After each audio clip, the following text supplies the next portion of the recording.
The first position I like to go over is what we call the floor or the setup position. So the first thing you notice that the athlete's feet are actually hip width apart, toes facing forward. And while the bar is actually touching the athlete's shin right now, it should actually be about a centimeter or two away from your shin, just covering over the initial part of the lace of your shoe. Now you'll notice that the athlete's nipples are actually showing, so what we like to call is chest up, his back is completely straight, head and eyes are facing forward. And lastly, you'll notice where his hips are. They are just above the knee, but below the shoulders. The second position that I would like to go over is what we call the first pull or the initial pull.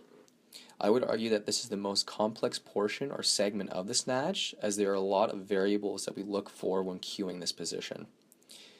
Just before the athlete lifts the bar, their back should be fully engaged. Once their back is fully engaged, the athlete then lifts the bar at the same rate as he lifts his hips, ensuring that the hips do not shoot up first. Now, as the movement is being performed, there are three key things that we look for. The first is that the initial body angle remains the same. The second, ensuring that his knees go back and out, producing a vertical shin that is perpendicular to the ground. And the third, ensuring that the barbell remains close to the body throughout the entire movement.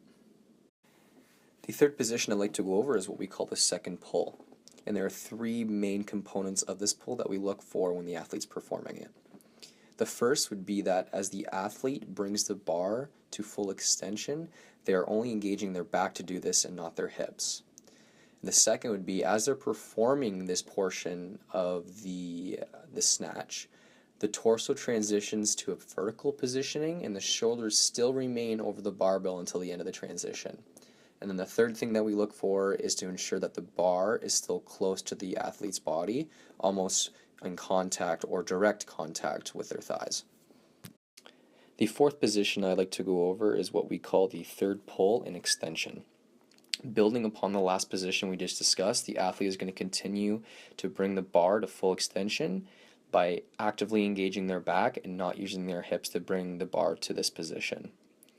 The next thing that we look for is the type of extension that the athlete performs with this position. A common flaw is that the athletes like to bounce or catapult the bar off their hips, driving the bar forward and forcing the athletes to catch it forward. What we want the athletes to do is to drive the barbell up to a full extension, which is exactly the same as a vertical jump extension. Once the bar has been extended, the athlete wants to lead or steer the bar with their elbows, forcing the athlete to keep the bar close. And then the last thing that we look for with this portion of the segment is ensuring that the athlete actively pulls themselves under the bar. The last position I'm going to go over is what we call the catch. So building upon the last position, once the athlete has been fully extended and the bar is midair and they are actively pulling themselves under the bar, there's two things that the athlete should be focusing on.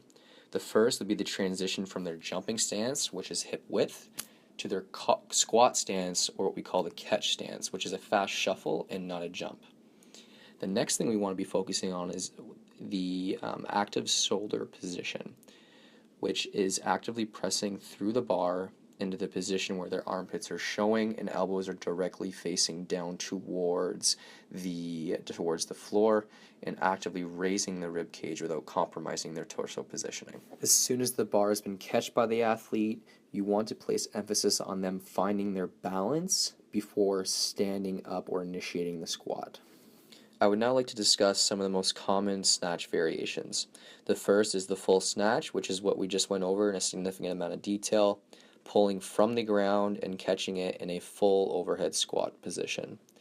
The second is what we call a power snatch, still pulling from the ground but catching the bar in what we call a power stance or power position, which by definition is catching the barbell anywhere above parallel or anywhere above a half squat and standing up with it.